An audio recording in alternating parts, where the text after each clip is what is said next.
Well, okay, I've got some more guests in the studio, and I give a big warm welcome to Sue Skinner and Dave Essam. Is that right?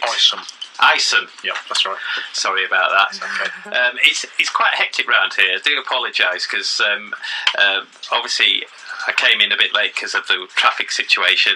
We had the electricity man turned up as well. You don't get that at every radio station, do you, while you're doing the show? So I had to show him to the meter, so there we go. Anyway, welcome to the show. It's drive time on Tuesday evening, and you're from Shine50plus, is that right? Yes, that's right. Do you want to tell us a little bit more about what Shine50plus is?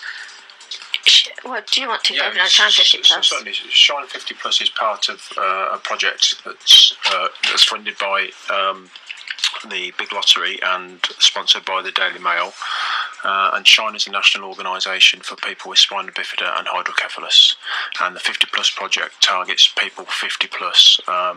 And we have something like a membership of nearly 10,000 people and around 1,000 individuals that are 50 plus in age. And most of those would have been born with spina bifida, not in Sue's case, but most of those would have been born with spina bifida and would have been told that they wouldn't probably live beyond 40 years old. So it's quite a unique project. Do you want to explain to listeners what spina bifida is? Yeah, spina bifida is a neural tube defect, and the baby will be born with a lesion of the spine, which will be usually closed after a few days. And then sometimes there are physical disabilities that come from the spina bifida. But until the child grows and develops, it's not always clear what disabilities they might have. Sometimes there's continence problems as well. Also, 9 out of 10 people born with spina bifida will also have hydrocephalus. Okay, and so it affects whoever it affects them all their life pretty much then? Yes, it does. Yeah. Yes. Yeah. Yep. So this campaign is focused mainly at 50 plus. What sort of work do you do for people under 50? Okay, well, we as a national charity and a national organisation, we work with mums right from a 20-week scan right through to older people. So we work with children, babies, schools, employers, trade unions, anybody that comes in contact with an individual with spina bifida and or hydrocephalus, and we're there to provide information and support and advice to individuals and professionals. Fabulous. Now, Sue, you've been helped by Shine, haven't you, as yes, well? I have. Do you want to tell us that story? Yes, I was actually diagnosed with a condition at 29, normal pressure hydrocephalus, MPH for short. It's an extremely early age. It doesn't usually hit until 60 plus, so I was a really rare case.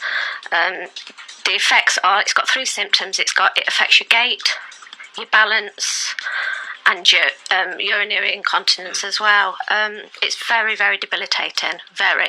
Your short-term memory is absolutely dreadful. You're forgetful, you've got no memory at all, really. Difficulty dealing with everyday issues. I don't go out on my own, hence my daughter's with me. Similar to those of dementia, that it will often get misdiagnosed. You will get diagnosed with dementia when it is actually, if they had a CT or an MRI, it would actually come over as being hydrocephalus, which obviously can be treated, but they slip through. And if this project can highlight and help just a few people, it would be absolutely fantastic. I gave up working 5 years ago because I haven't got a clue where I am when I go out. You know, you go down. I mean, I've lived where I live 28 years. I can go to the roundabout and I'm completely lost. I have no idea where I am. I went through to a neurologist to start with, and then through to a neurosurgeon. MRI, fantastic. He diagnosed me straight away. They put a shunt in. Now, what the shunt actually does is drains the fluid from the cavities, because it's very enlarged cavities, and they drain the fluid from the cavities into the stomach. Mine goes into the abdomen. I do believe others can go elsewhere. It's usually caused by head injury, meningitis, some infection, subarachnoid hemorrhage. Goodness knows where mine came from. Often it is unknown, so I've no idea. But it is extremely degrading to live with. How did you feel when you were diagnosed? You know, frightened to death. In a word, I was terrified. I refused shunting. They wanted to shunt me straight away. I refused for about 18 years. Yeah, it would be around about 18 years, and then I went through to Nottingham Queen's Med, and Mr. Richard Ashpole, who obviously he has an awful lot to do with Shine as well. He just said MPH, and he gave me a lumbar puncture. That's another way of confirming the diagnosis. And yeah, shunting, and I've never looked back. I went into the hospital with 2 walking sticks, full bladder incontinence. It was devastating because obviously my children were quite young as well, so I missed many years of them growing up. And I actually walked out and left my walking sticks in the hospital. Yeah. It is an absolute miracle. And if I can raise some awareness for other people. Yeah, most definitely. To be able to, even if somebody sort of recognises the symptoms I've mentioned, and they actually suggest to their doctor, what about an MRI, CT? Because they'll perhaps say dementia, Alzheimer's, and it might not be. The chances of it being, probably very slim, but it might not be. Yeah. So, it's been very hard. I mean, I used to be a teacher, and I had to give that up because my little ones could actually sequence better than what I could. And how are you coping at the moment? Is because you seem a really warm person to me. Thank you. Thank you. So, thank you. You seem to be coping pretty well, but what looks external isn't necessarily what's going on inside. So no, often very hidden. Yeah. I've got a very good family around me. Shine50plus. In fact, you perhaps want to recognise me a month ago, because I've only been with Shine50plus for like about a month, I think it is, 5 weeks, and I'm a different person. I would never have driven here. Never in a million years would have ever. And it's the second time actually I've driven here in the past 2 weeks, because we had a conference in Coventry, as you know. Shine's just done so much for me. Without them, especially when I was first shunted, without Shine, I really don't know where I'd be. Well, how did you find out about Shine in the first place? I think it was through my neurosurgeon, because at the time he was having an awful lot to do with Shine, and Rosemary, who, what was Rosemary to? Rosemary was our senior medical advisor for Shine, and I think she sits in on Dr. Mr. Ashpole's meetings, and I think she actually put me into Shine, and I've never looked back. Yeah. And now I'm so happy to be involved in this project, because it's just so wonderful what they're doing. It really is. Well, it'd be great, if somebody's listening and they might have concerns about, their health and whatnot, and Shine's there for people in your position. How would they get in contact with Shine? The best way is obviously our website, which is www.shinecharity, that's all one word, .org.uk, or people can ring our info line, which is 01 733 555 988, and we do have a local worker in Coventry as well. Yeah. So they can ask for that worker. Also the internet. We've got a Facebook page as well, so which I use all the time. I'm a big Facebook user for Shine. I mean, I run my own hydro wall on it, so I've got my own hydro group as well as with Shine50plus. Yeah. But it's a very, very degrading condition to have, and a very, very lonely one. At the moment, we're also telecommunicating. Shine have just trained certain members so that we can reach out to the ones that haven't got the internet. Yeah.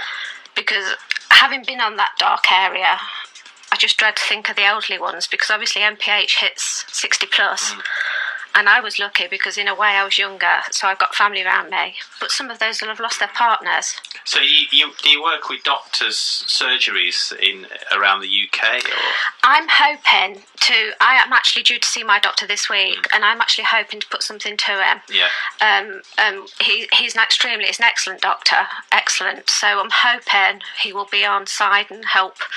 Yeah. So then we can start connecting local people, because I don't know how many hydrocephalus they've got on their books. I know they won't have MPH because, I mean, I'm on another hydro wall as well. I think it's about 5,000. It's not one with MPH. It's very, very rare. But I think it's the worst for the effects, for the balance, the incontinence, the bladder, the bowel. So you're still going through this at the moment, or good days and bad days. It's affected my eyes greatly.